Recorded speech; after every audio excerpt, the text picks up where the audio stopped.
কাছে যে শিক্ষিত লোক আছে সেটা বিএনপিতে নাই। জামাতেরা পুরা দেশে ক্ষমতায় আসতে চায়।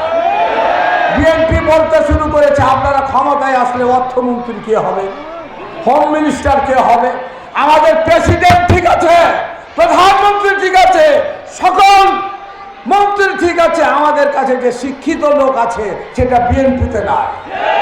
নবীন সাহেব বুলবুল এমএ পাস আর হারুন সাহেব কে পাস, কি পাস, ইউনিভার্সিটি পাস ল, সার্টিফিকেট জমা দিয়েছে, স্নাতকোত্তর বিএ দেখাচ্ছে, বিএসসি দেখাচ্ছে, যোগ্যতা সম্পূর্ণ চরিত্রবান লোক একমাত্র জামাতে আছে, বিএনপিতে পাওয়া যাবে না।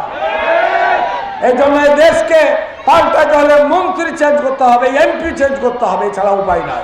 আমরা কি চাই, জামাত কি চাই? আমরা চাই আল্লাহর আইন। আপনারা আল্লাহর আইন চান না? কি বলে, আল্লাহর আইন চান না? তো বিএনপির ভাইরা, আপনারা তো মুসলমান, আপনারা আল্লাহর আইন চাচ্ছেন না কেন? কি প্রশ্ন ওঠে না? কেন আল্লাহর আইন চাচ্ছেন?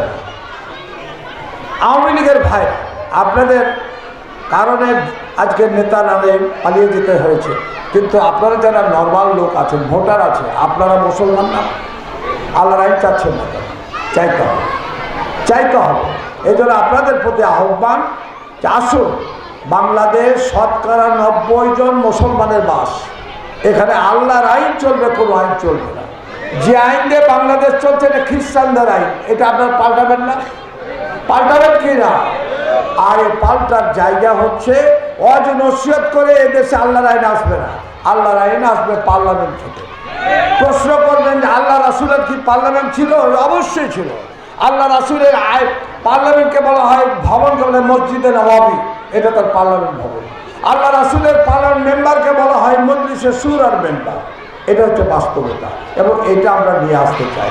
এদেশে আল্লাহর আইন যদি আসে, সুদ থাকবে না, ঘুষ থাকবে না, জেনারেল লাইসেন্স থাকবে না, মদের লাইসেন্স থাকবে না, চুরি থাকবে না, ডাকাতি থাকবে না, মারামারি থাকবে না, হানাহানি থাকবে না, নারীর অধিকার প্রতিষ্ঠিত হবে, সব ধর্মের লোকদের অধিকার প্রতিষ্ঠিত হবে। কি কথা বলছে না? চমৎকার একটা বাংলাদেশ হবে, দুর্নীতি মুক্ত একটা বাংলাদেশ হবে, এবং বৈষম্য মুক্ত একটা বাংলাদেশ হবে। তার গ্যারান্টি হচ্ছে আল্লাহর আইন এবং সৎ লোকের শাসন।